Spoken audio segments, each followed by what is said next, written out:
Hello, hello, testing. Check 1, 2. How is it that we are sounding?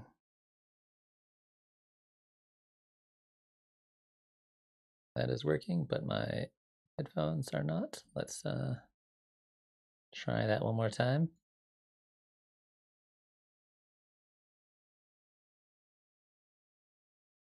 Hopefully that sounds okay. Well, it sounds a little quiet to me, but let me just move the mic a little bit. All right, let's get this thing going.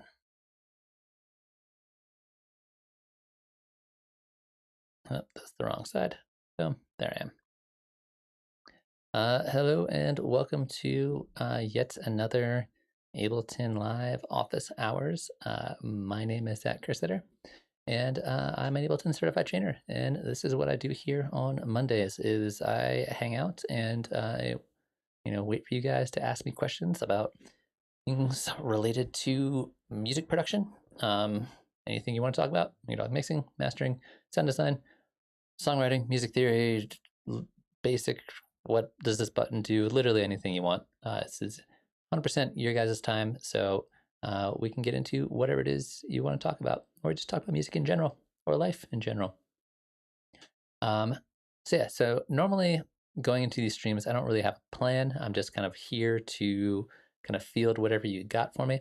But I was thinking about a topic the other day, and I talked about it in a video on the channel a ways back, but the IAC driver, I think, is a topic that I want to investigate a little bit more, because I think that people don't understand the power of the IAC driver. People don't understand like how cool this is and the potential of it, the possibilities, at least in terms of really complex levels of automation.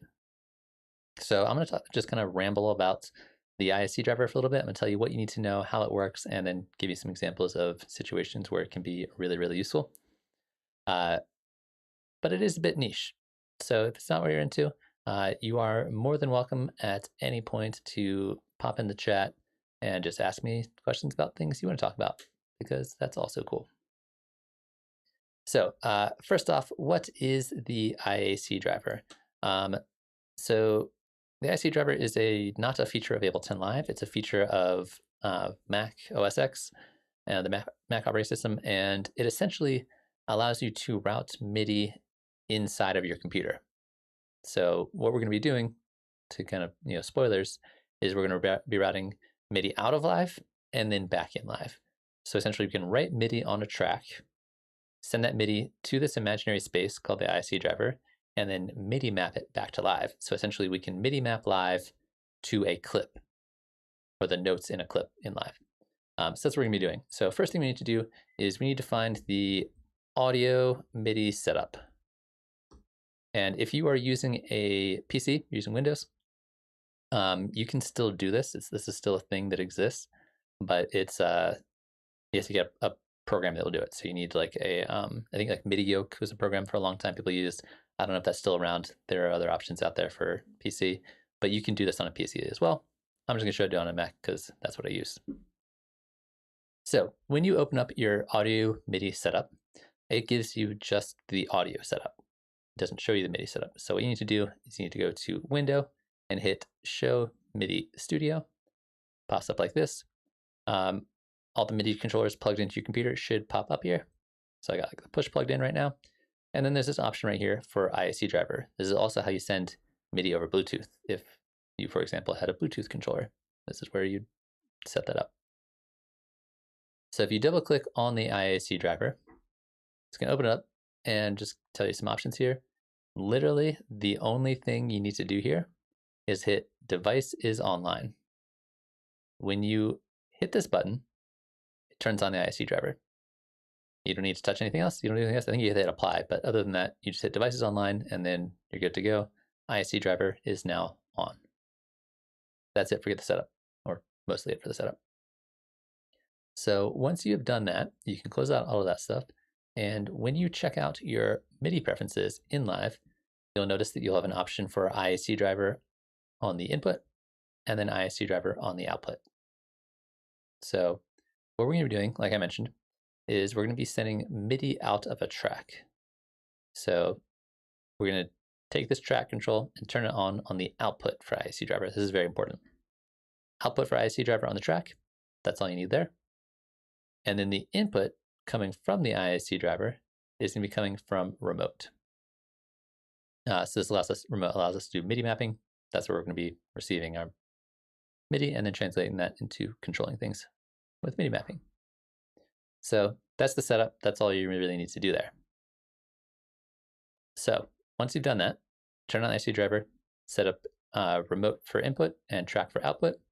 If we take an empty MIDI track like this one here, on the MIDI 2, we can send this, right now it's sending nowhere, but we could send this to another MIDI track if we want to, or we can send it out to the IAC driver.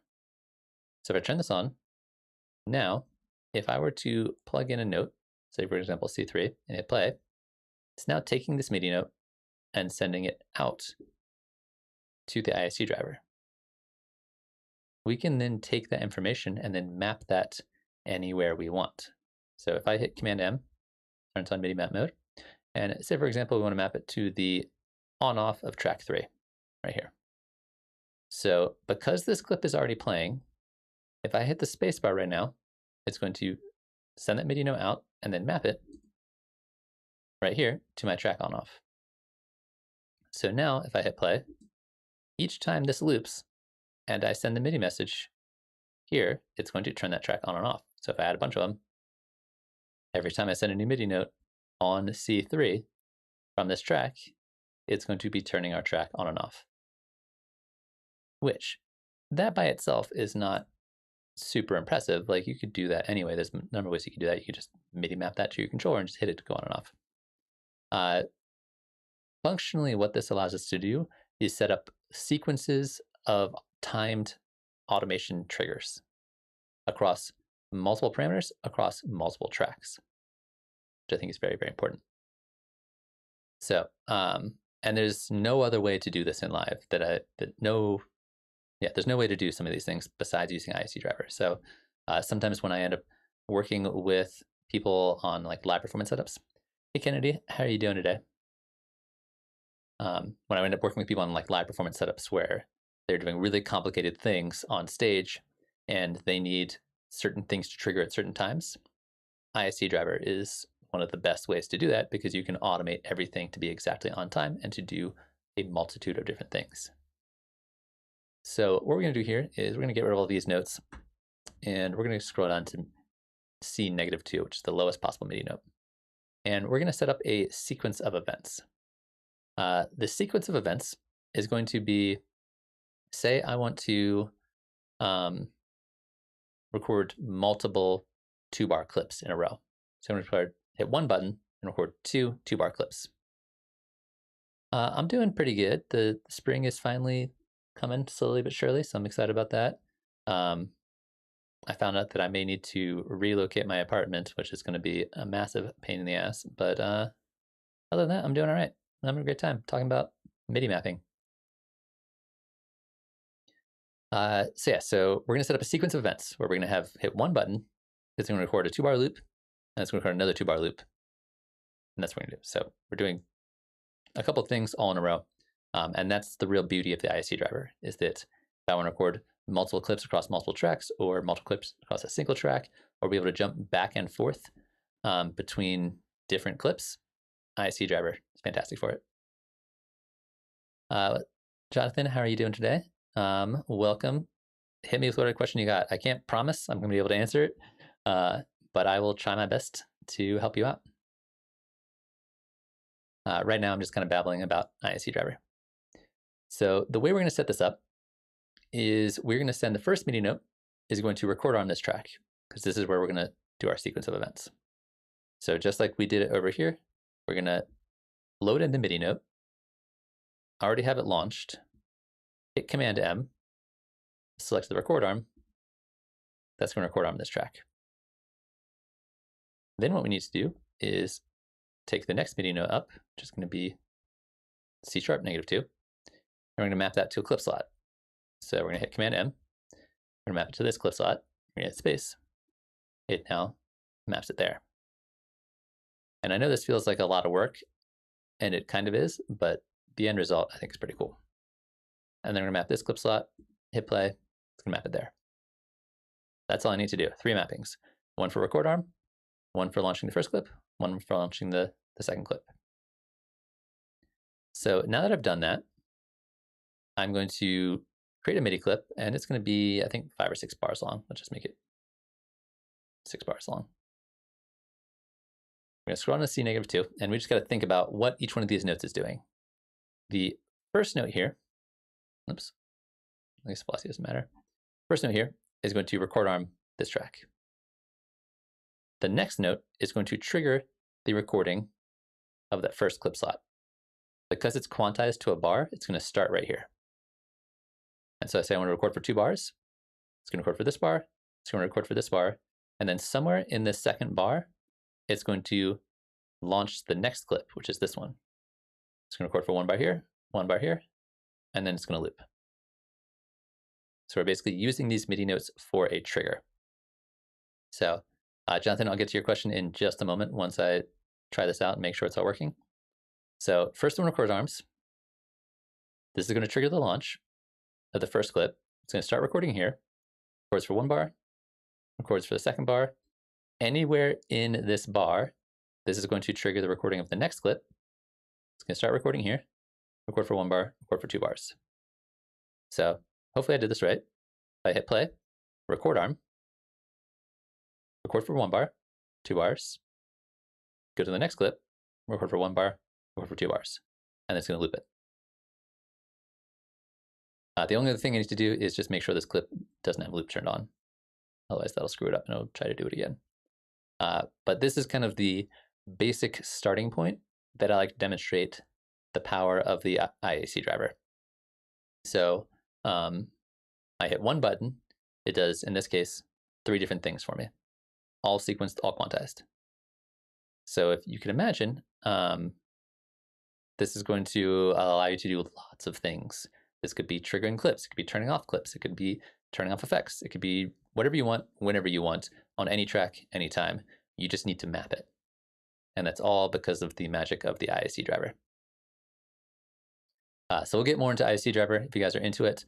Also, if you're enjoying the stream at all, feel free to hit the like button. It is very helpful for helping getting the word out there. All right, so Jonathan's question. So I like to have a drum rack with a macro controlling the change the samples of the instrument rack for a slot by mapping into a chain selector. Do this for kick snares, etc. Cool, love it. But when I do this for a hi-hat, I like to have 4 drum slots for the same hi-hat, and then but 3 of them have an ARP before them so they can hold down a pad on push and play. Do you know of any way I could do the same chain selector macro swapping between these 4 between these 4 drum rack slots? All right, I'm gonna read that again because there's a lot going on here. And the IAC driver is dope. All right, so you're macro changing the samples of an instrument rack. I'm assuming they're an instrument rack, not a sampler. Okay. Do this for kick snares, etc. But when I do this for a hi-hats, I like to have 4 drum slots for the hi-hats, but 3 of them have an ARP before them, so I can hold down a pad and push to play. Do you have any way I could do that chain selector macro swapping between all 4 drum slots? Interesting. Let's investigate this. Yeah, I get what you're doing. I just want to like try it out myself and make sure I'm actually fully understanding the question. So you got your kick with like a bunch of kicks in it, right? And then you got, just do it this way. Oh, that's not it. My kicks. I don't want to do it that way. Let's command drag these.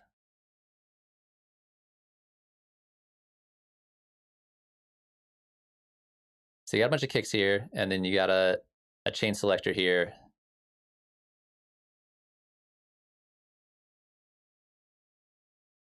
And then you distribute ranges, and then you macro map this bad boy, right? So that's kind of what you got going on here. So you got your chain selector for your kicks. What's up, Emo? How you doing? So we got a chain selector here, and then you have a situation where you have 4 different slots of hi-hats. Am I understanding that correctly? This is the part I want to make sure I'm actually doing correctly. So here you got some hi-hats. Or do you just have 4 individual hi-hats with ARPs before them?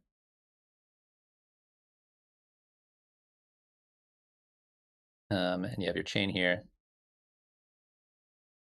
Let's see. Distribute your ranges, macro map it.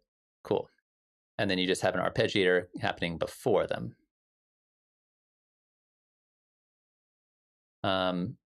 Would this not also work? You have your chain selector here, but you have 4 different arpeggiators and you want to have one macro that changes all of them. This is the part I'm not understanding. So you have like multiple versions of the same thing potentially. And you want to have like different arpeggiator settings.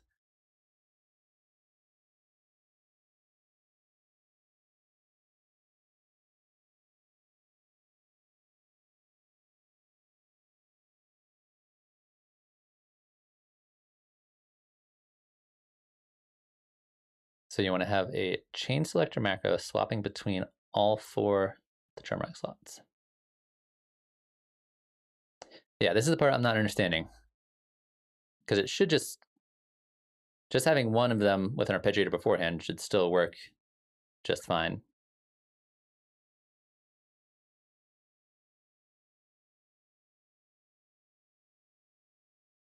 Yeah, I mean, we take the macro here on this instrument rack, and then you map it to the drum rack. So you still have this controlling this, which controls this, and there's still the arpeggiator living between them.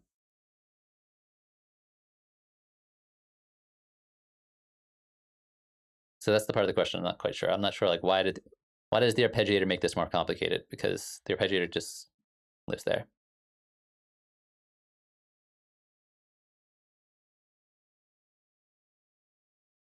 You have a rack of arpeggiators?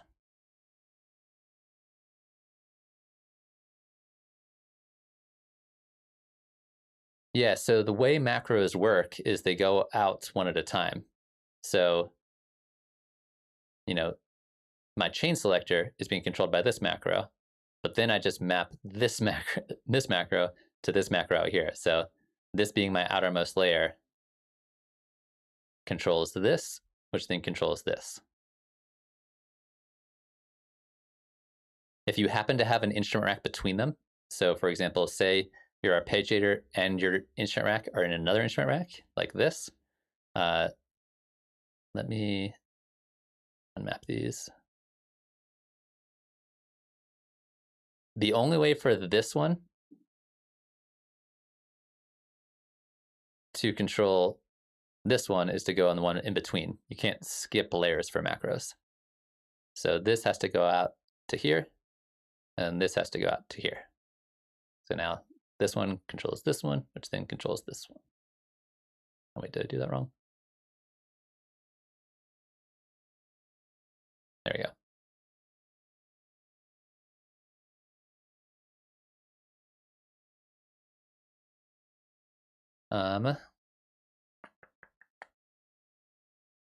Yeah, and if you want to have 4 of them, then you just do the same thing again. So this would be like hi-hat 1 selector, and then you got another one over here.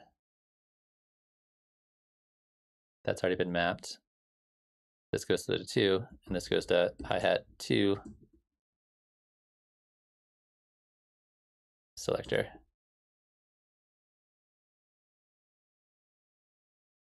Yeah, if there's a rack in between, you have to go out one layer at a time. You can't skip layers.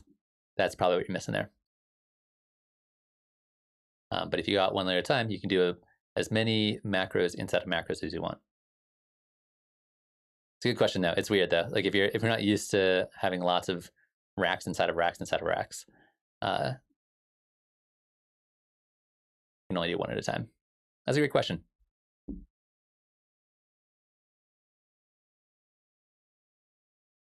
And then if you happen to have multiple like chains, you have like hi-hat 1 here, and then you get hi-hat 2 here, and that way you have your hi-hat 1 selector here, and you got your hi-hat 2 selector here. Yeah, no worries, Jonathan.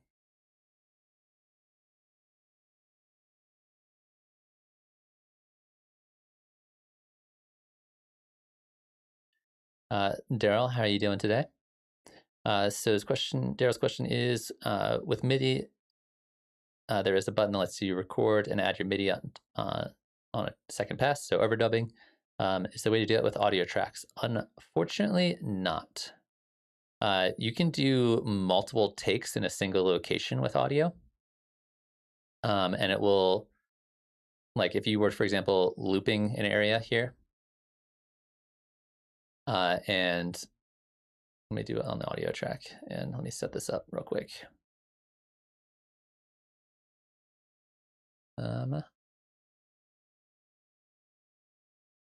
Let's try this out from here. Should be fine. So if I'm recording on this track and I record a bunch of loops, like in one place, it'll look like it's recording on top of itself, but it's actually doing multiple takes of this. So if I like look in here, you can see there's actually a much longer recording. So if you did multiple recordings in a loop, it will continue to do new ones, but there is no audio overdub in live. You're kind of just, you just have to record new layers on new tracks or different places.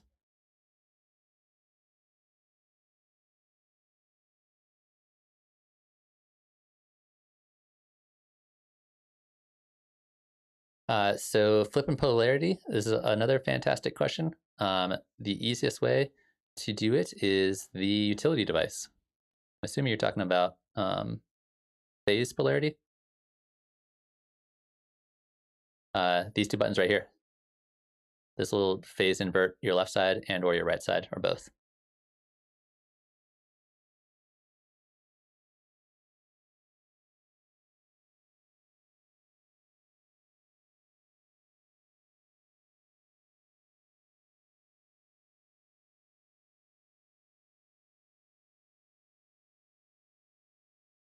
You can also hit the swap button here. This won't swap the polarity. This will swap your left and right side. So it's slightly different.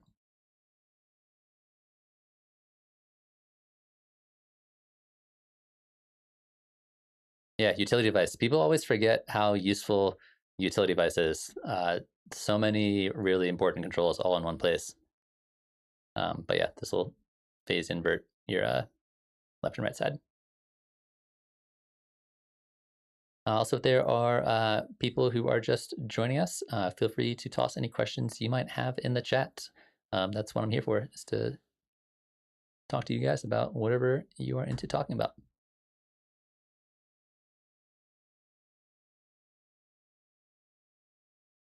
And if nobody has any other questions, we can jump back into talking about the IAC driver, which is what I started talking off about.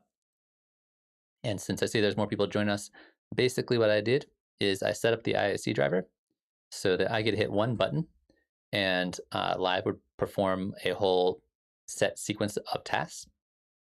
So I set up this one MIDI clip. So this plays, and then it's going to record two 2-bar loops on a separate track. So check this out. I'm going to hit play here. It's going to record arm first, and it's going to record 2 clips over here. So record arms, records for 2 bars, goes to the next clip slot, records for another 2 bars, and then it loops.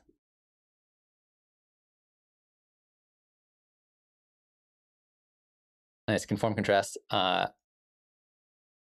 ISC driver with OSD is like, there's so many cool things you can do with it. You know, like if you want to hit one button and have the computer basically like do a million things, ISC driver can do all that stuff. I would love to hear more about that setup you're working on. So ISC driver, I think the most practical use for this is like a live looping situation. I don't know if you guys have seen a bunch of live looping acts. There's a lot of really good artists out there. People like Beardy Man, Zoe Keating. Why am I blanking on people's names today? That one, Bink Beats. There's lots of people who are like doing cool, interesting live looping setups.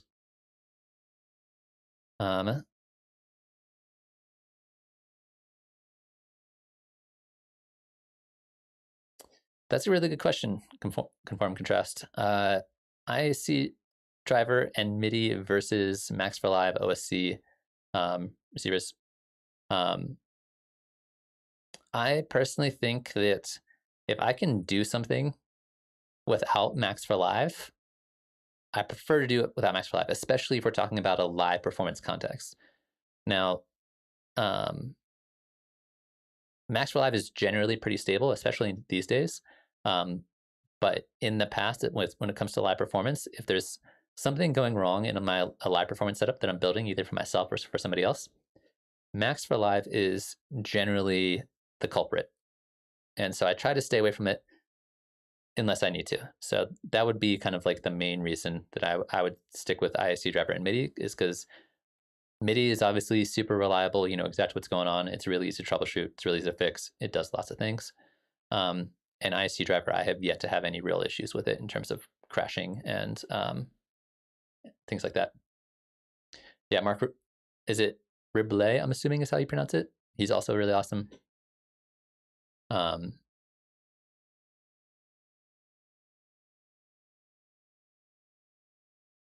I think there's nothing wrong with using Max for Live. So if we build our little setup here with the ISC driver, for example, if I was a live looping artist, one of the things about building like a live looping setup is that there's only so much you can do at a time, right? There's only so many buttons you can hit. So if you are, say, for example, playing a MIDI controller and singing and, you're doing lots of things, you don't want to have to spend lots of time hitting buttons, right? So something like this, where instead of having to hit a button to record arm, hit a button to start recording, another button to start looping, there's 3 buttons you have to do. Whereas this, it's 1 button and everything is quantized. Yeah, a lot of people who do live looping don't necessarily use Ableton. A lot of them use like hardware loopers. It's fantastic. But people like Bink Beats, for example, who I think is probably one of the best live loopers out there. If you haven't seen his stuff, check out his stuff on YouTube. He's just doing lots of things, and he very rarely has to hit buttons to do them. He just plays his instruments, and that's the performance. You don't see him like tweaking and like, all right, I got to hit record and do a thing. It's like every once in a while he hits them. And a lot of how he's doing that kind of stuff is ISC driver and kind of like the computer doing the hard work in the background. And I think this is true for not just live looping setups, but any kind of live performance setup, is let the computer do the hard work for you. If it's not fun, if it's not musical for you to be doing on stage, then let the computer do it. So for me, it's a lot of things like record arming things, turning effects on, turning effects off, things where it's just like I have to sit there and hit a button. Not as fun as me playing notes on my controller or, tweaking effects or something I want to be doing. So let's go ahead and make this a little more complicated. Let's expand this a bit. So let's make another MIDI track. And what we're going to do is we are going to do 2 bar loop over here, and then 2 bar loop over here. And then, I don't know, another 2 bar loop here, and another 2 bar loop here, like something like that. And then we'll have it alternate back and forth between them. That could be kind of cool. So to do that, we are going to need to set up another round of MIDI controls. So when I'm doing this, I like to have 1 clip that I use for mapping and 1 clip I have used for sequencing. So we're going to take the mapping one, we're going to move it up another note, we're going to launch it, and we're going to do kind of the same set of mapping. We're going to map 1 note right here. So I get the map there to the record arm. We're going to go 1 note up. We're going to launch this clip right here. And then we are going to move one note up and record one more clip slot, like that. So now that we've done that, we can set up a new sequence of events, starting at the very bottom here. And we're going to make this, I don't know how many bars we need, and make sure loop is turned off. So we're going to start with C-2. Let's make these notes a little bigger. This is going to record on the first clip. This is going to start recording right here. I want this to be 2 bars. And then we want to record on the next clip and then jump to that one. So we're going to record arm here. And then start recording here. That should work. And we'll need to stop recording here. This is where it gets a little confusing, but if you can like stick with it and you can kind of figure out the sequence, it works really well. So we'll move this here. So this one's going to stop recording. This one's going to start recording here. I'm going to go for 2 bars. And then we are also going to turn recording off on that one.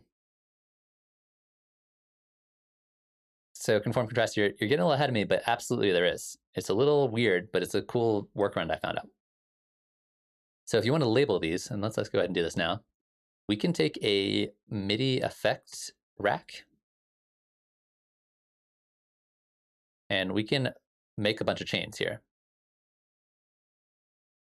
I think I've got 6 or 7 chains or whatever.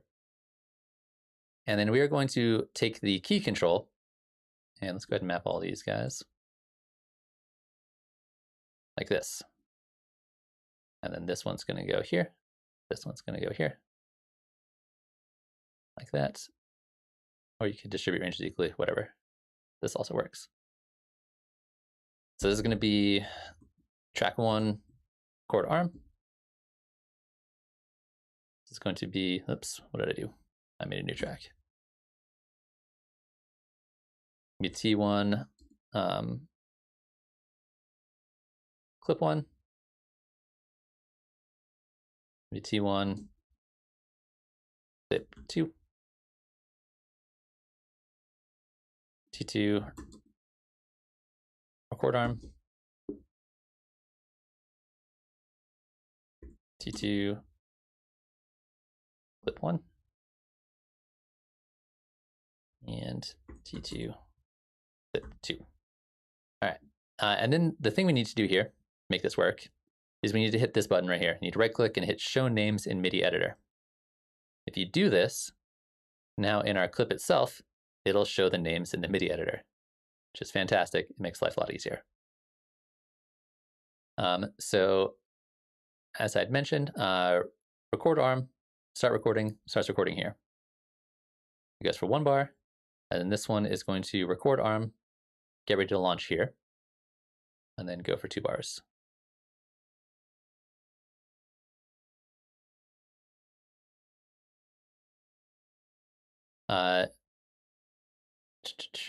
Yeah, the show names in MIDI editor, it works for MIDI effect racks and it works for instrument racks. Really cool way to start labeling things. And automatically works inside drum racks in case you're using a drum rack. So that's the recording there, and then this one's going to turn record off, and then we need to turn it back on over here. So we can do a lot of turning record on and off. And we want this clip to start recording here. That should be fine. Like realistically, I can make these shorter, but do something like that. This is going to start recording here. And then go for 2 bars, stop recording here. And then this one's going to record arm off, record arm on, and then do this, and then go for 2 bars. All right, that feels a little complicated. What's up, Alex? How's it going? Let me talk about it in just a moment. Let me see if I got this right, because this is a complicated process here. Record arm, start recording here. That's going to stop recording here. Record arm here, start recording here, go for 2 bars. Great, good so far. Then this is going to record arm, start recording here, go for 2 bars, end.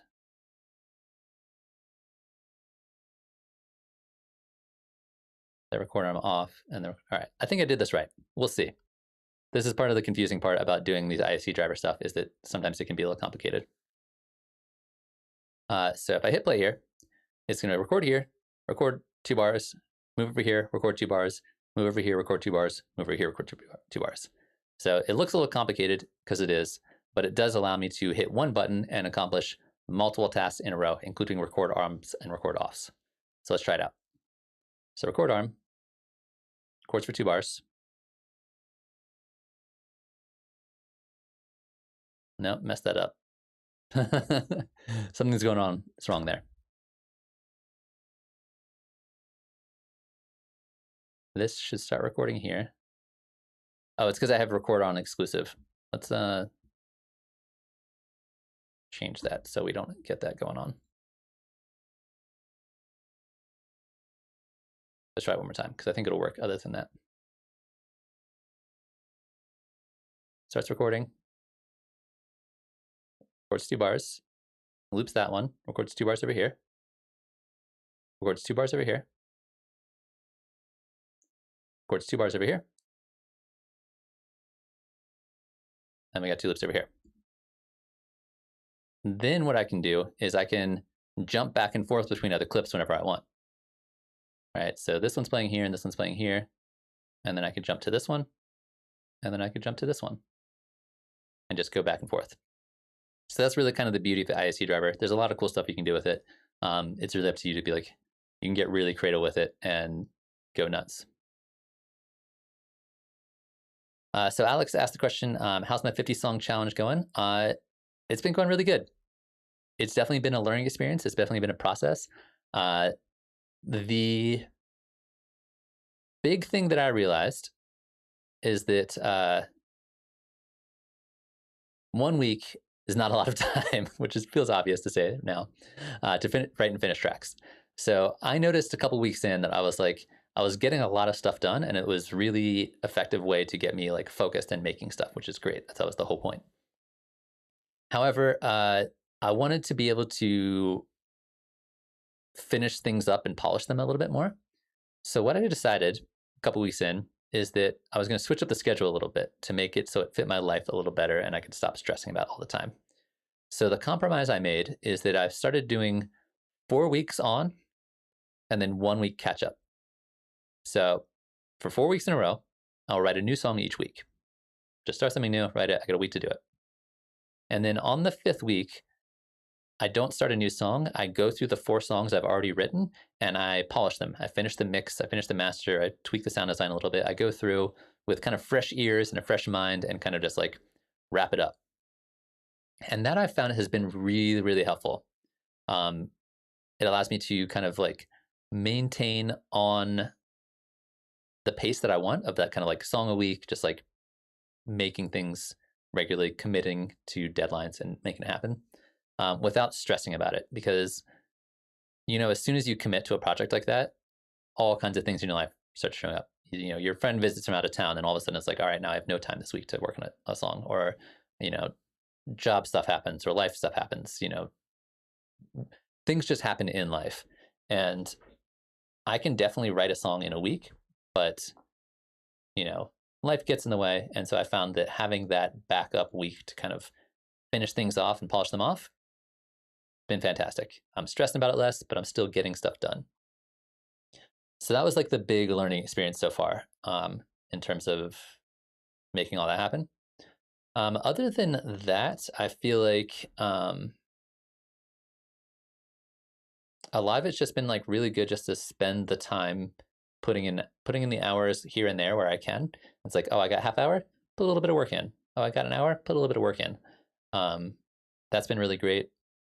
I've been noticing a lot of patterns that I've been having in terms of how I've been writing. And sometimes those patterns are really good because it allows me to just like, boom, crank out a track in a day or half if that's all I have. And sometimes I'm like, oh man, I've been doing this similar kind of motifs or certain styles or rhythms or melodic kind of ideas. So that's the big thing that I'm kind of like struggling around now is stylistically keeping it new, keeping it fresh with each week and each new song. And sometimes I feel like I repeat myself a little bit, and then sometimes I feel like I break out of the shell, and that's really nice. But yeah, those are kind of like the main things I've taken away from it so far. I've been updating my template a bunch, refining that a bit, so it's getting honed in a bit more. I'm planning on eventually, once I like really settle in on the template, I'm going to do a video about it and release it and give it to you guys for free, so you can download it and check it out. But yeah, that's kind of where I'm with it. I don't know if you guys have either tried this or tried something like this where you like have a certain amount of time and you have to write a certain number of songs. But I'm feeling good about it. The other place that I've been really struggling is releasing stuff. I've been writing. There's been a few really dope songs that I'm like, oh man, I'm actually like really like them. There's a few songs that are kind of ugly babies. And there's a few songs that are kind of like in between. But finding the time to like get the cover art ready, go through the release process, promote it a little bit, I think that has me stressed out a little bit. And I feel like one of the things that the main goal for me, the main purpose of this as an exercise is the writing side of things. It's like really forcing myself to sit down, write music. The releasing side of things, I've been 100% procrastinating on and 100% just not focused, and like that's not where my heart or brain has been at. So I'm trying to figure out how I want to deal with that. Do I want to release them quarterly? Do I want to release them halfway through the year? Do I want to wait till the end of the year to release any of them? I'm not sure. I think it depends. It's also like a bit of, what happens in life and kind of do I have time to focus on those kind of things? But that's where I've been really failing is releasing the songs I've been making. I've been showing them on the stream and I've got them ready to go, but getting them out into the world, I just haven't had the bandwidth to really focus on that.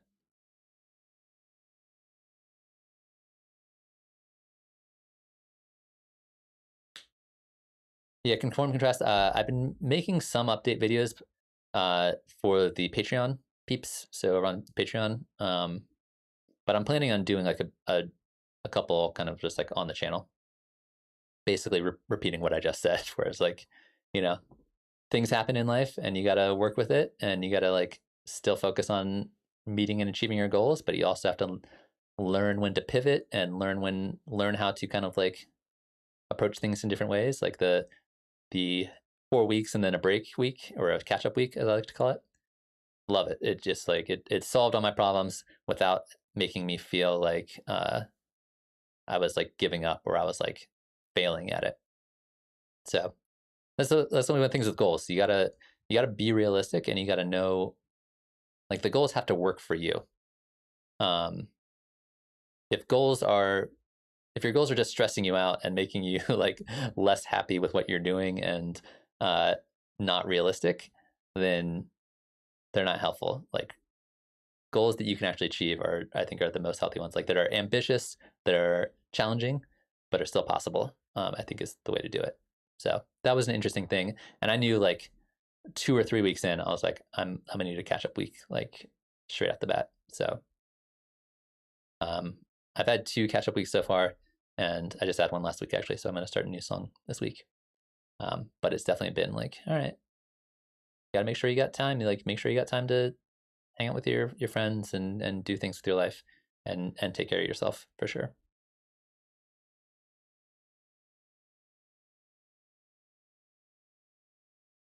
Yeah, not waiting for inspiration is another thing that's been really useful. I think sometimes I've been reliant on that a little bit.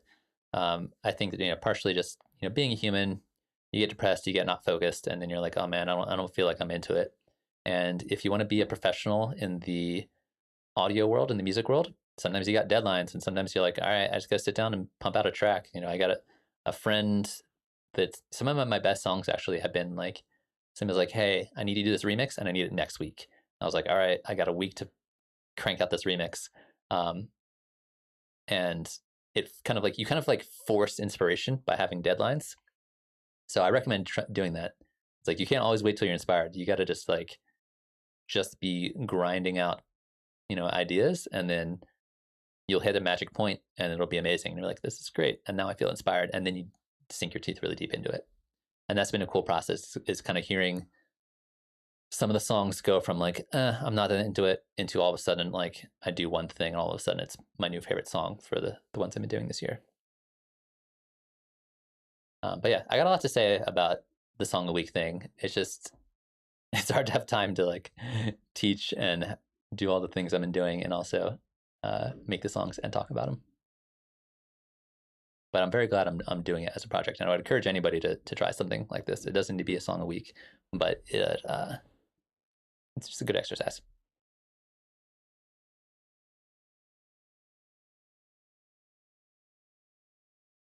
But yeah, hopefully that's useful, helpful information for you guys.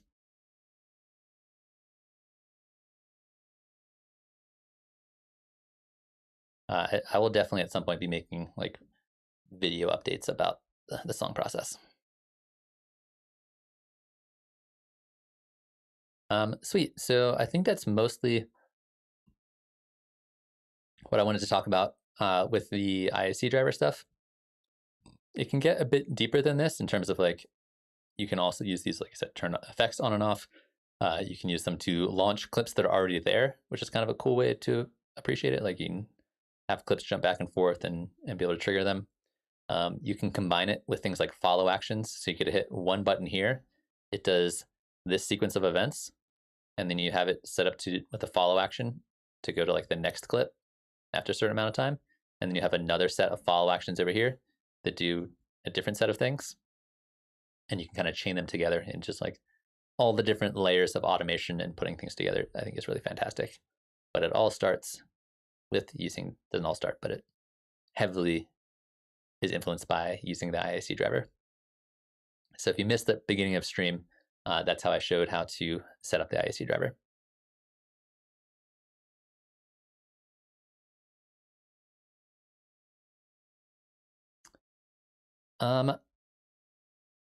Conform, contrast. I don't have a live looping template because that's not the way I perform. However, I've helped a lot of other people build live looping setups for different instruments and different kinds of things. I was actually just working with a juggler who is doing he's got MIDI controller juggling balls, which is a really cool concept. And so he's trying to do like live looping with juggling. But I think, this is actually a pretty decent example of like how I would recommend building a live looping setup, depending on your situation.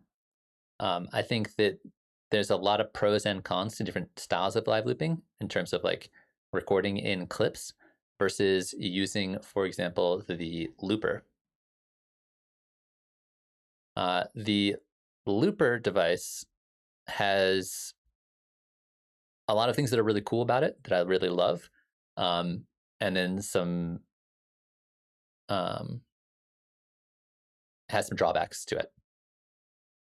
The main cool thing about the looper is that if you're doing the ISC driver method, this kind of method with audio, what you end up with is a lot of audio that's just sitting on your hard drive. It's just taking up room on your hard drive, and that can eat up a lot of space on your computer. The nice thing about using the looper is it just records it directly into a buffer. And then when you're done with it, oops, let me stop all this stuff. And then you're done with it, you just clear it and it doesn't exist anywhere on your computer. So if you're somebody who likes to do lots of takes, if you're like experimenting and kind of building a live looping kind of thing, this is really useful because you can just like, all right, I'm gonna record it in here, I'm gonna do my thing.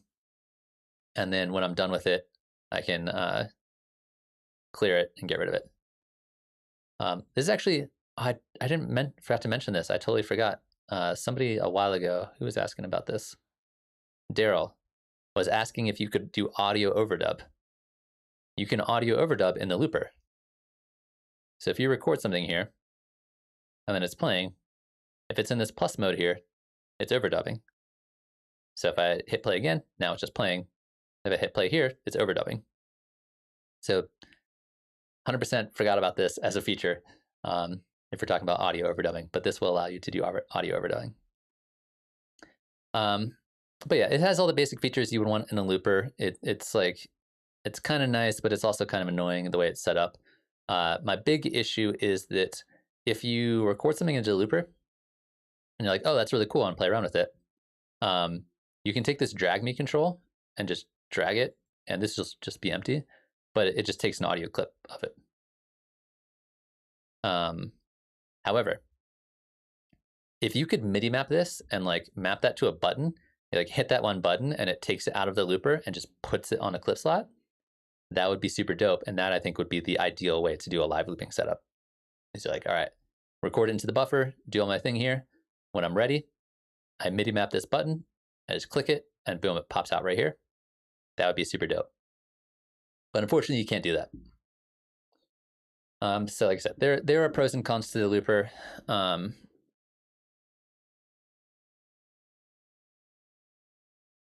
think it's kind of cool. I think for me personally, I like the ISU driver method a little better because it's a little bit more hands-off, and that way I can kind of focus on playing things and doing things. This method I think works really well for recording MIDI because the MIDI clips don't take up any space on your computer. They're not eating up your hard drive space.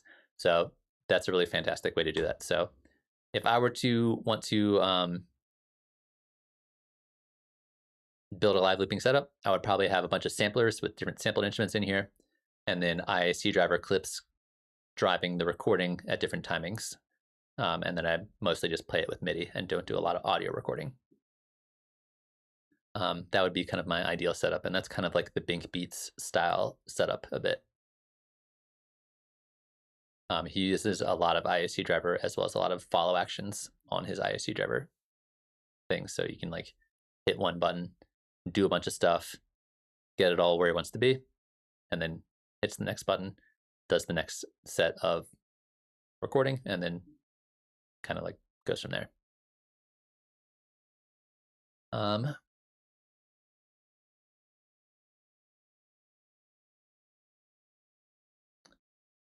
But like I said, for me personally, I'm not doing a live looping setup right now.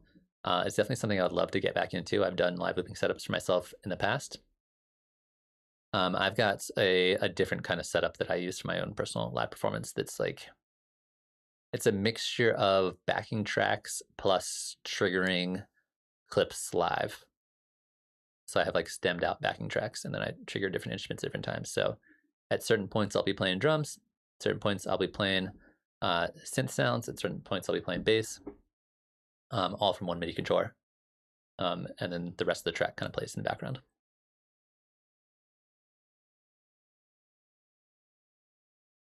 What's up, Jack? How you doing? So Jack is asking, how do you fix peaks in audio files without an external audio editor like you would in Logic? You can just smooth out the peak with the mouse. There's not going to be a way to do that directly in live with your mouse, where you just like take an audio file and smooth it out. I'm assuming like where you can like smooth out the curve of the waveform in terms of like things peaking too loud. However, you can just do that with a compressor as long as it's not clipping. Even if it's clipping a little bit, you probably can. So by using a compressor, you can basically take the threshold, turn it down a little bit, and then kind of use that to kind of smooth out those peaks a bit so they're not quite as loud.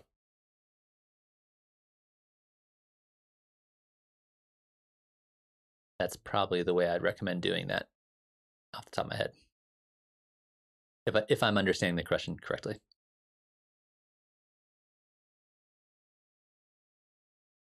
Yeah, consolidating will normalize as well.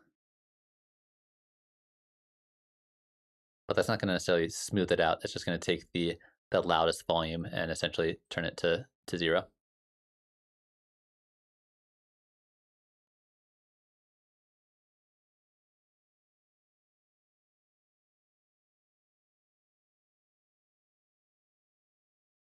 Yeah, and if anybody is just joining us and has any questions or things that they want to talk about, feel free to toss those in the chat. That's kind of what we're doing here today. I appreciate all you guys popping by and saying hello. Hopefully you guys had a good weekend.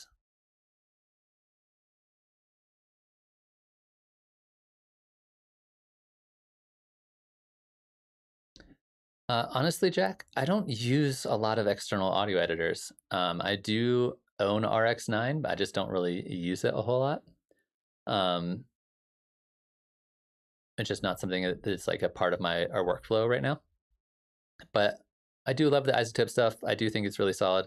So yeah, I'd probably use something kind of like that.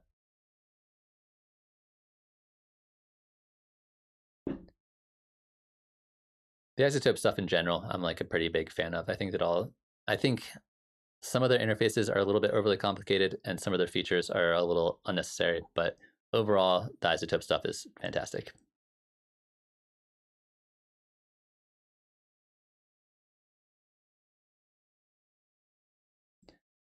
So Ben is asking, is there a way to split MIDI notes on the piano roll? How are you trying to split them, Ben? I might need a little bit more info.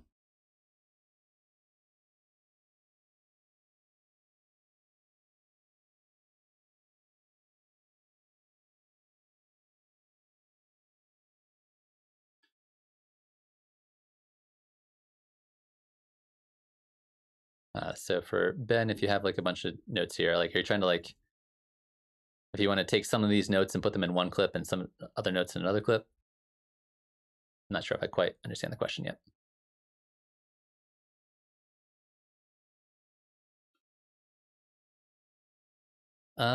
Conform contrast, there is, hold on, let me actually read this. Oh yeah, it's the exact same key command. If you have a clip, if you want to split it, Command E. So if you have a clip in here, you're trying to split it, Command E will split it into one clip and another.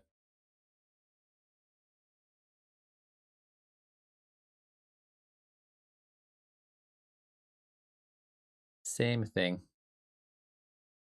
And then same thing for consolidating. If you want to take two clips, you can Command J to consolidate them together.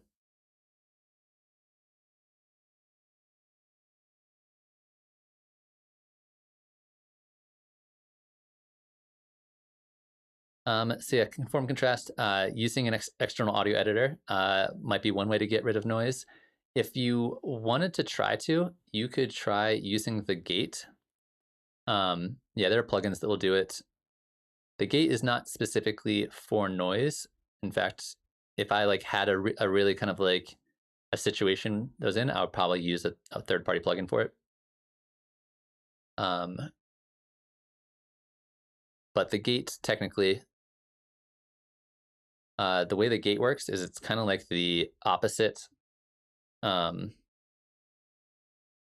the compressor, so that anything that is below a certain volume will be cut out. So let me find like just a drum beat.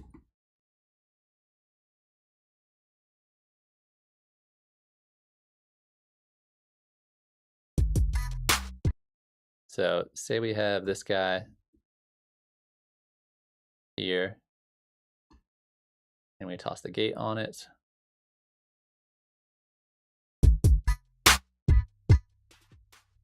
So anything that is below the gate will be cut out and turned down. Anything that's above the gate will be let through. So if it's just like a little bit of noise and it's mostly kind of like in between sounds you're worried about, it'll cut out anything that is below the volume range, which the noise should be, and will let anything above the noise through. However, because of the way volume and audio works, is that when a sound hits the threshold, the noise is going to come with it. So if there's lots of things happening, noise will be happening with the other sounds. But the in-between time, where there's not sounds happening, this will get rid of the noise. So it's not really an ideal situation, really a denoise plugin. There's lots of them out there, including some fairly affordable ones. This will definitely help get rid of things in between your sounds, and it's free. But it's free, but not the perfect solution.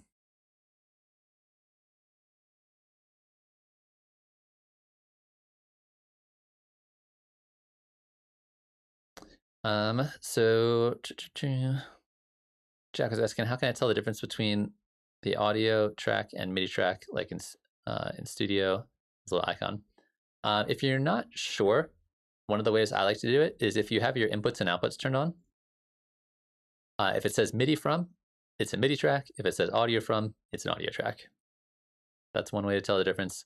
The other way is I just check to see what's on the track. If it has an instrument or effect on it, or an instrument or MIDI effect, it's a MIDI track. And if it has just audio effects, or it says if it says drop audio effects here, that means it's an audio track. If it says drop instrument or sample here, it's a MIDI track. And then obviously, if it has the MIDI output here like that, that's a MIDI track. But mostly, other than that, I just try to label my tracks as well. And that way I just know that, like, okay, when I made something, I remember if I made it as MIDI or as audio.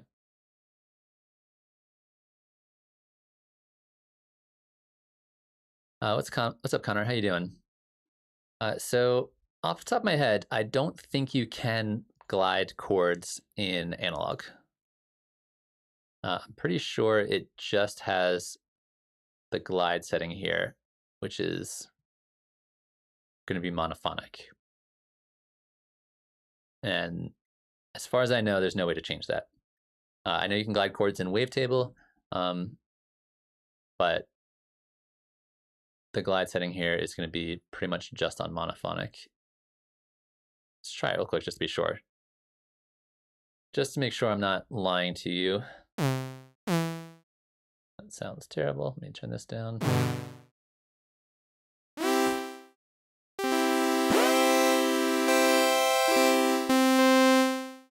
Let's turn the glide way up.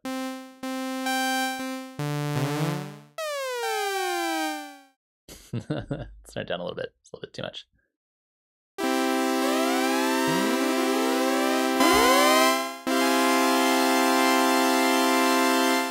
You kind of get a little bit in there. Like if I play a chord and then play a note, I don't know, it's weird. Sometimes you get it and sometimes you don't.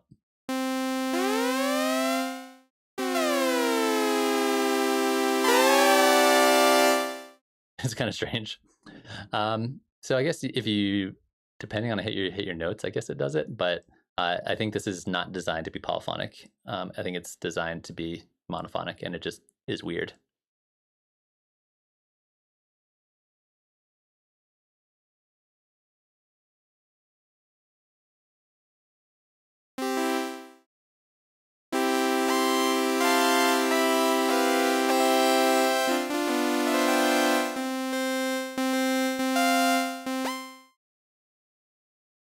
Yeah, the glide is actually like really kind of sensitive and strange. But if you want to do polyphonic glide, Wavetable does it with the easy way to do it, or one of the fun ways to do it, is with the MPE setting in here. If you haven't tried this out, this is a really cool way to do polyphonic glide. And if you're interested, we can definitely talk about it.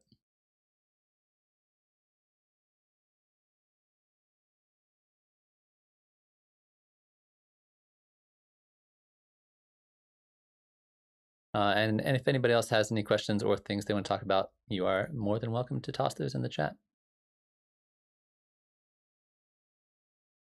Well, yeah, so this is a new feature in Live 11, and a lot of people, I think, still haven't realized how cool this is. So essentially, the note pitch bend in the MPE section is polyphonic.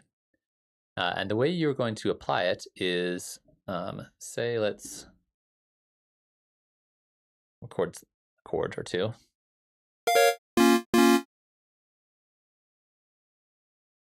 Turn this on.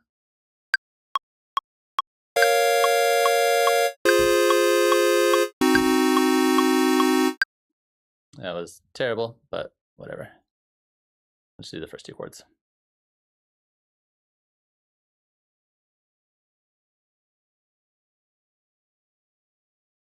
All right, so here's our chords, beautiful chord progressions.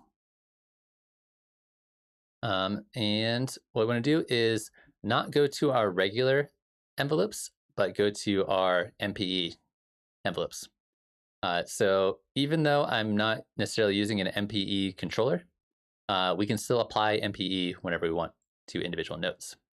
And there's a bunch of different parts to MPE, but what we're looking for is the pitch bend, which is done on a per note basis. So on this chord, for example, I can click on this one note, I can add a breakpoint in here, and then I can move it down here, which goes down to the next note that's over here. I can do the same thing over here, where this one slides there, and it lands on that note, and then this one slides here, and it lands on that note there. Or you can do your voice leading, whatever. I want to make this kind of obvious, so I'm going to keep them kind of separate. So you can see each one of these notes is kind of just descending into the next chord. Once I've done that, you'll notice that it doesn't work right off the bat. So you can't hear anything, it doesn't do anything. The way you make this work is you want to take in the MPE section, the note pitch bend here, and just turn it up all the way. Otherwise, it doesn't do anything. So now that I've done that, as it plays the chord, it's going to descend from one chord into the next. That did not work. What am I missing here? Note pitch bend is on. That should be there.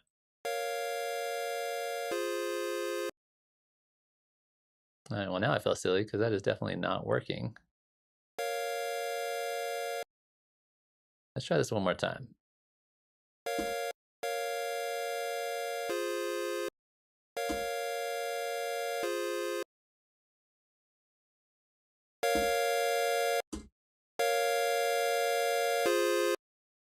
It's weird, it's like barely moving here. Let's try this one more time. That goes there, this goes here, this goes there.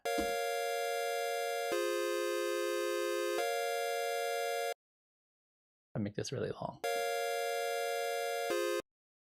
All right, well, I am not entirely sure why that's not working, but that is 100% the process behind making this work.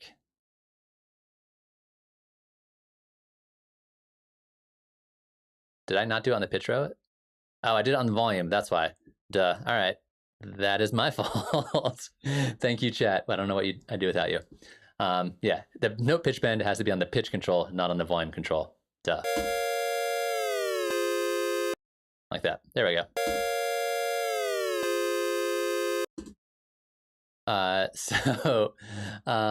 Yeah, that's how you do it. No pitch bend, turn up all the way to make it a one-to-one match.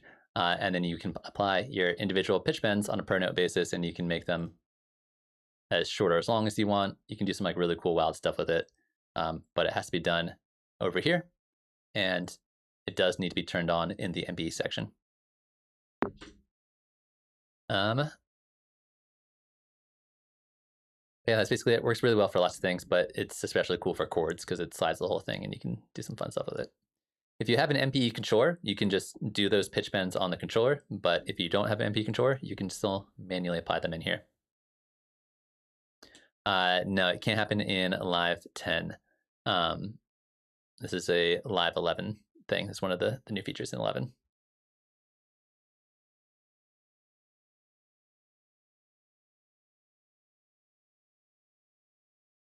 Lotus, we can talk a little bit about the Live 11.1 features. Honestly, there's not a lot to talk about. I think that they made a bunch of like really minor kind of quality of life updates, but nothing that like really has changed the way I fundamentally produce stuff. I think to me the kind of No worries, Connor. Thanks for popping by. The two cool things they added are the shifter, which is the new audio effect. It's like a updated version of the old frequency shifter, which is actually fantastic, and I love this device a lot, and we can talk about it if you want to. And then they also added the align delay, which is very much an okay, cool little Max for Live device where you can add like little bits of delay to your left and right side. I made a video about both of them.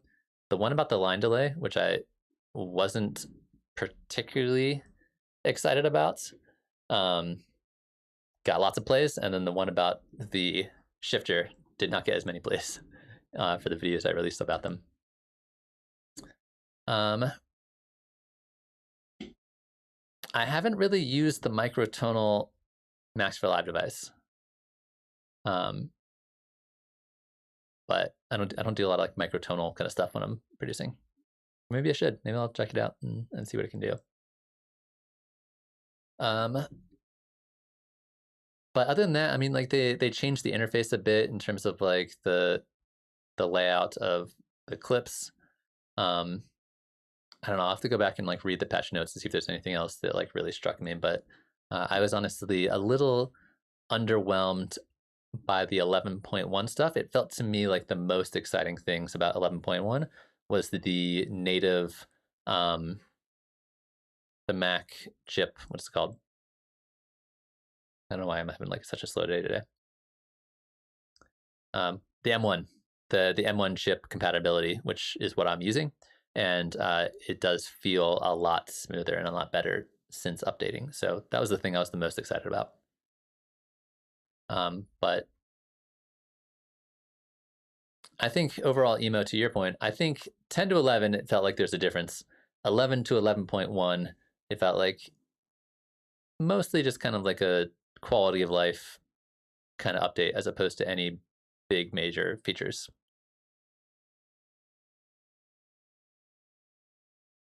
But other than that, like I said, I'll have to go through and kind of see if I remember anything else from 11.1 that was particularly interesting or exciting. Scooting back up chat a little bit, Jack was asking to explain why some producers produce at 150 if they're making a 75 BPM beat. There's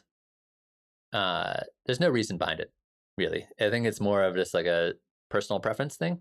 Producing at 150 and producing at 75 are 100% exactly the same thing. The only real thing that makes a difference is that when you're like writing your drum beats and things like that, that if you are, you know, producing eighth note hi-hats, they'll sound like you would just have to double up and have twice as many to make 16th notes hi-hats if you're at a different tempo. It's personal preference thing. I actually really like to produce at lower tempos. I tend to produce at 70, 75, 80, 90, as opposed to 140, 150, 160, etc. And people don't get it, but I don't necessarily get why. Like, it's the same thing either way. It's like whatever you feel more comfortable with. Usually, whatever you have the more practice with, it's gonna be fine. The positioning of like your kick, if you're producing at a higher tempo, kick and snare might look like that, versus like that if you're producing at a lower tempo. Same thing.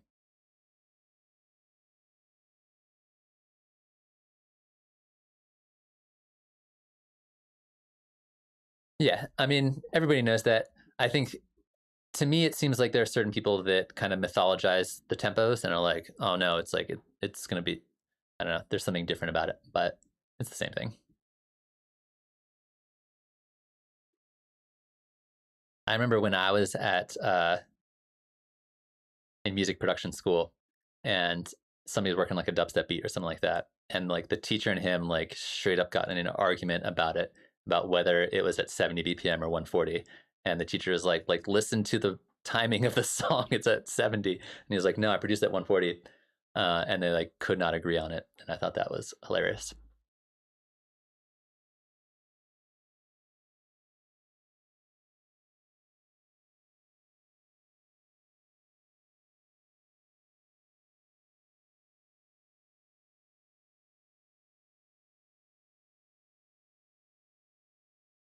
Yeah, no worries, Jack.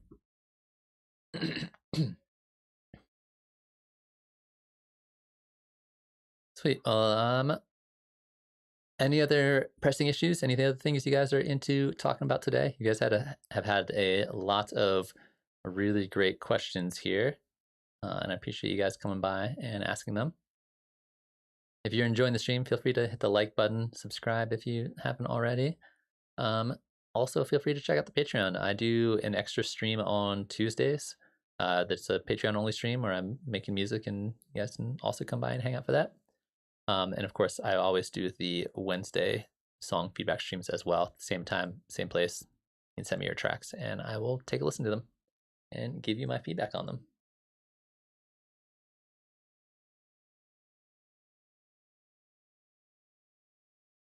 Also, I am pretty much always looking for our topics for videos for the channel. So if you have ideas for things you'd like to see me do a video that might range anywhere from 5 to 20 minutes, let me know, because that's always, it's like the hardest part about making videos these days is picking good topics.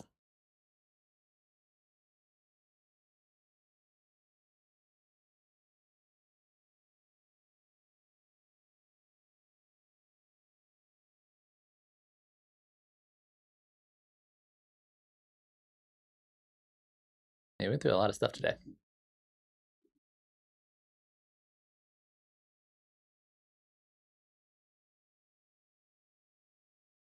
And then Shifter said, if you haven't checked it out, it basically has all of the same features as the old, what's it called?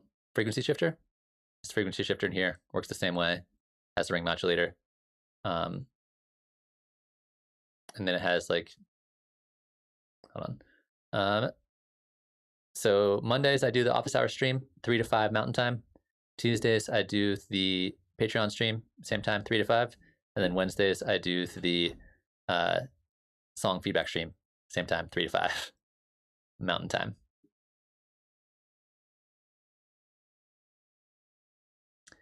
So it's got the frequency shifter, has the same features as the old frequency shifter. Has a nicer LFO, which is cool. You can do a more cool, weird actually, you can do some of the stuff in the old LFO. The big extra thing is you can now do a frequency shifter in terms of semitones, which is really cool and sounds really weird. And sometimes sounds great, sometimes doesn't, but you get cool stuff out of it.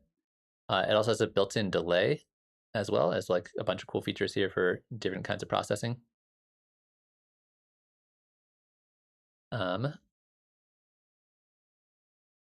And then, again, really cool LFO stuff here. This is essentially how I've been doing all of my risers. This is how I make risers now. It's just like set a really slow one of these guys, run anything through it, and it sounds awesome. And then you just crank all the settings to whatever you want, and it makes it sound absolutely wild.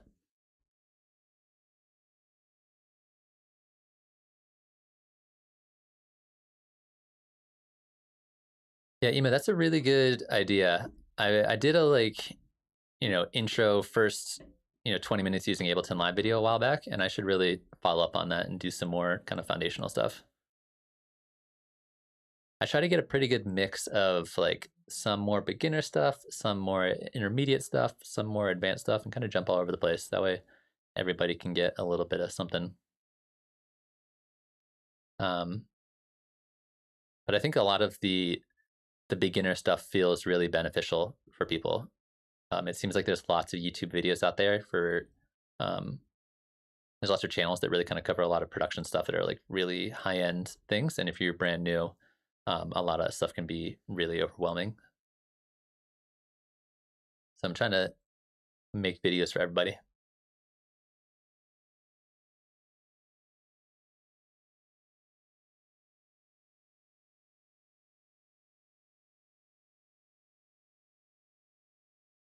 Yeah, I always think it's really interesting if I like check out like the analytics of my videos and like how some videos have done really well, like, and then some videos have like over time gotten more popular. Like I made a video a while back about deleting unused audio files, which to me is like not the most interesting topic, but that's actually gotten more plays like over time, as opposed to a lot of other videos that get like less plays over time. So I think that's really fascinating.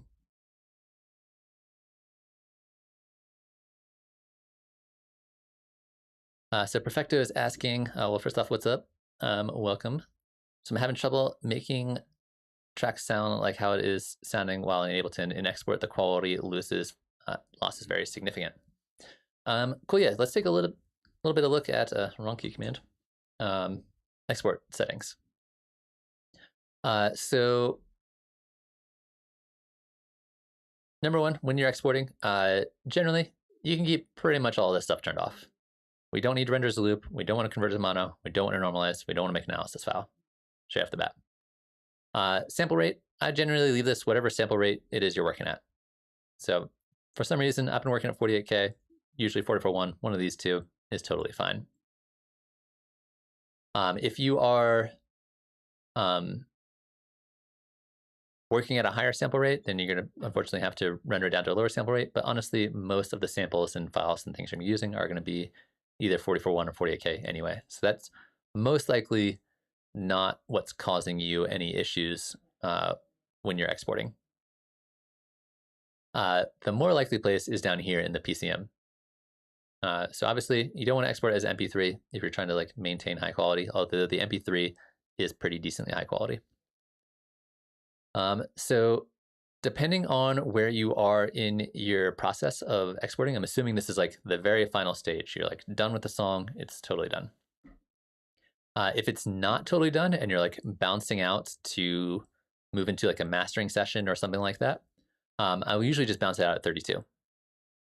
All of the tracks in live, including the master, are in 32-bit. So if you're bouncing at 32, you're not losing any quality there. Most likely, though, like I said, this is the end of the process. This is the very final bounce, in which case you are going to want to bounce down to 24-bit. I wouldn't recommend going down to 16 unless you really feel like you have to, if you're really worried about file depth. But if you're worried more about export quality, 24-bit is going to be the nice kind of happy medium between the two. And then if you're not bouncing at 32-bit, you're going to want to dither it. And there are 5 different dither settings here. The way dithering works, it's a little bit weird, but basically when you're going from a higher audio quality to a lower audio quality, there's going to be some kind of artifacting or noise that gets introduced, right? So the way dithering works is it adds in a very subtle, very quiet amount of white noise that's going to basically mask the noise from the dithering. So we're introducing good noise to counteract the bad noise. And there are 5 different algorithms here. I honestly don't know what the technical difference is between rectangular and triangular. However, the power 1, 2, and 3, these are kind of designed for different kinds of content. Power 1 is going to be designed more for like more straightforward audio, less layers, less different sounds, less instruments. So for example, a singer-songwriter kind of situation where it's like a guitar and a vocal. Power 2 might be like a small band. You know, you got a guitarist, you got a drummer, you got a bassist, you got a vocalist, that kind of thing. Power 3 is going to be, there's like lots of stuff going on. So it's either a really big band or in most cases, most electronic music tracks, most like, you know, louder EDM-y kind of thing, most likely power 3. So that's the difference between those 3. So normally, depending on what I'm working on, I'll use one of those. Honestly, you can try the difference between triangular and rectangular and see if you notice the difference between them. I personally have not been able to. Like, bounce out both together and then just blind test them, A/B them together and see if you can hear a difference between the two. If you can, it's going to be very, very subtle. So usually I try one of these 2 or power 3 for the most part for a lot of music that I'm writing. And like I said, that's going to introduce good noise that's going to help counteract some of the bad noise that happens when you are exporting. But that's basically it. Those are kind of your only real options here.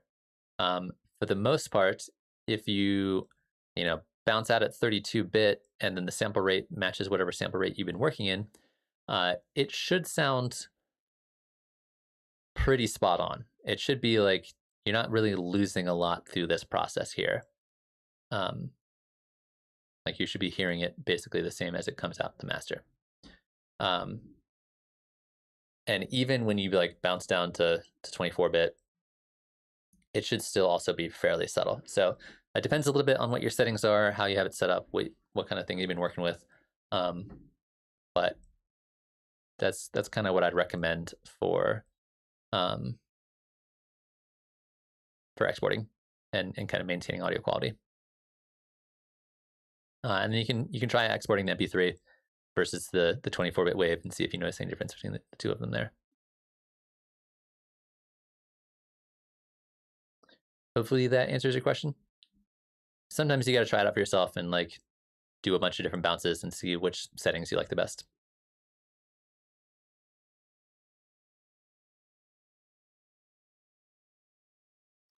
So Jack is asking why the velocity pane doesn't work for VSTs when I want to change the volume on individual notes.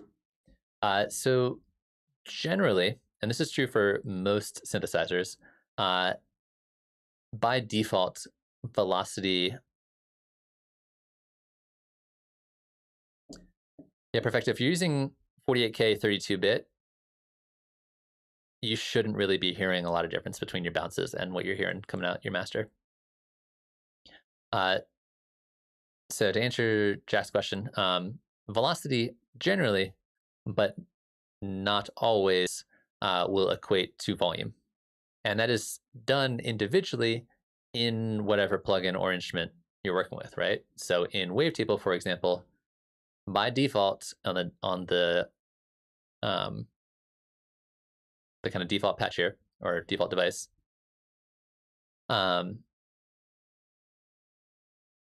velocity is going to volume here. But if you turn this off, velocity no longer does anything.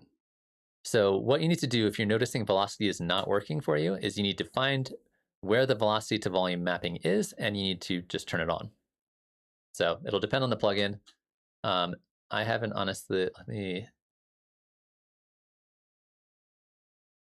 try the Serum, for example.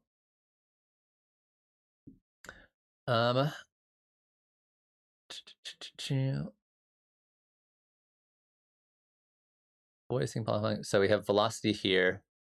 So right now, why is that so quiet? Oh, it's got the gate on it.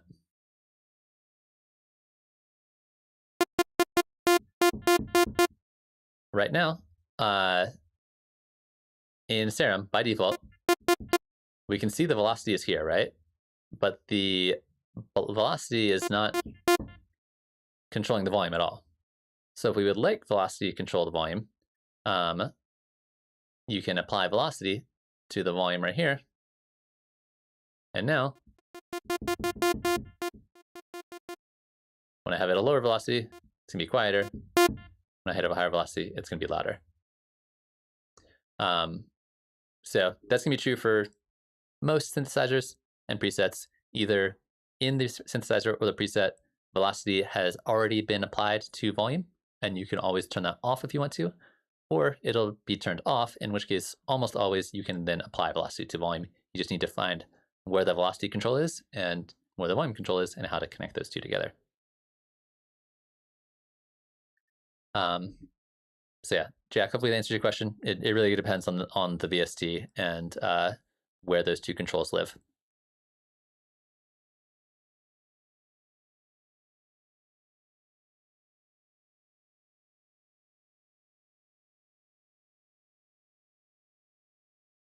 Yeah, hopefully that helps you out, answers your question.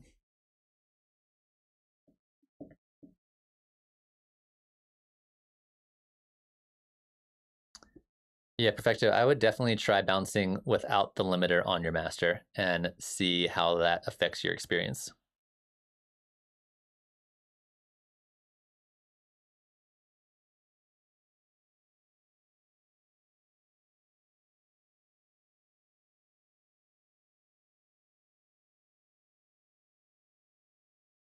I think even having the limiter, like you should be able to hear what the limiter is doing on the master when you're hearing it in live. But I think trying it without and seeing if you notice a difference might be a worthy experiment for sure.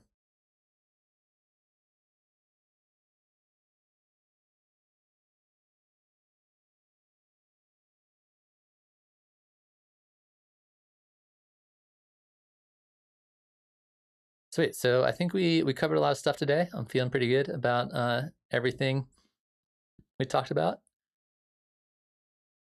So I'm gonna hang out for a few more minutes and see if anybody else pops in and has any other questions or things they want to get into. But once again, appreciate all you guys popping by. You know, this would be a very boring stream if I didn't have you guys. So you guys are awesome. And yeah, definitely feel free to let me know if you had ideas or topics for videos you'd like to see in the near future. I'm super open to that. Otherwise, like I said, I'll be here for a little bit more, but if you want to see me again, I'll be back on Wednesday for a song feedback stream. So you can send me your track, I'll take a listen to it, and then I will give you my honest feedback on it, as well as other people in chat.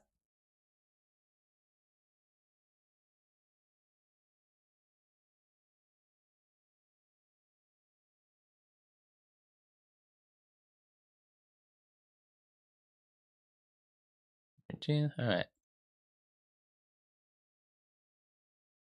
Seems like we got everybody's questions taken care of.